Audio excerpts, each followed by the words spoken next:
शेतकऱ्यांच्या विविध मागण्यांसाठी भोकरदनमध्ये मंगेश साबळे यांचे आक्रमक आंदोलन, प्रशासनाने घेतली दखल। शेतकऱ्यांच्या प्रलंबित मागण्या आणि प्रशासकीय दिरंगाईविरोधात छत्रपती संभाजीनगरचे प्रसिद्ध सरपंच मंगेश साबळे यांनी आक्रमक पवित्रा घेतलाय। भोकरदन येथील तहसील कार्यालयासमोर गेल्या 5 दिवसापासून सुरू असलेल्या उपोषणाला पाठिंबा देत साबळे यांनी प्रशासनाला निर्वाणीचा इशारा दिलाय, ज्याची दखल घेत अखेर प्रशासनाने मागण्या मान्य करण्याचे आश्वासन दिले। 5 दिवसांपासून तरुण उपोषणावर शेतकरी पुत्र नारायण लोखंडे आणि विकास जाधव हे गेल्या 5 दिवसापासून अन्न पाणी त्यागून उपोषणाला बसले आहेत। शेतकऱ्यांच्या हक्कासाठी सुरू असलेल्या या आंदोलनाकडे प्रशासनाचे दुर्लक्ष होत असल्याचे पाहून मंगेश साबळे यांनी आंदोलनस्थळी भेट दिली आणि आंदोलनाची धार वाढवली। महत्त्वाच्या मागण्या आणि प्रशासकीय त्रुटी या आंदोलनाद्वारे प्रामुख्याने खालील विषयाकडे लक्ष वेधण्यात आले।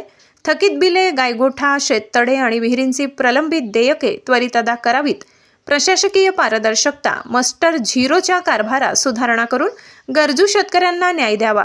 योजनांची अंमलबजावणी, शासनाच्या लाभदायी योजनांचा लाभ तळागाळातील शेतकऱ्यांपर्यंत पोहोचावा। डफडे बजाव आंदोलन आणि प्रशासकीय धावपळ आंदोलनादरम्यान मंगेश साबळे यांनी प्रशासनाच्या संथ कारभाराचा निषेध करण्यासाठी डफडे बजाव आंदोलन केले। तहसील आणि पंचायत समिती BDO कार्यालयात जाऊन त्यांनी अधिकाऱ्यांच्या कार्यपद्धतीवर प्रश्नचिन्ह उपस्थित केले। शेतकऱ्यांच्या लेकरांच्या भविष्याशी खेळू नका अशा शब्दात त्यांनी स्थानिक लोकप्रतिनिधी आणि प्रशासकीय अधिकाऱ्यांना खडेबोल सुनावले।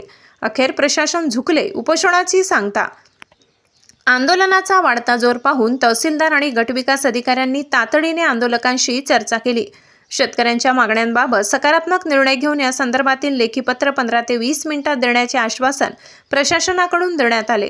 प्रशासनाच्या या आश्वासनानंतर उपोषणकर्त्यांनी आपले उपोषण मागे घेतले। हा केवळ 2 तरुणांचा लढा नसून संपूर्ण शेतकरी वर्गाचा लढा आहे। प्रशासनाने जर वेळेत दखल घेतली नाही तर यापुढील काळात तीव्र स्वरूपाचे आंदोलन छेडले जाईल। मंगेश साबळे, सरपंच। या आंदोलनामुळे भोकरदन परिसरात शेतकऱ्यांच्या प्रश्नांवर मोठी चर्चा रंगली असून प्रशासनाने दिलेल्या आश्वासनाची पूर्तता कधी होते याकडे आता सर्वांचे लक्ष लागले आहे। शहा न्यूज मराठीसाठी न्यूज रिपोर्टर राजू शहा, जालना।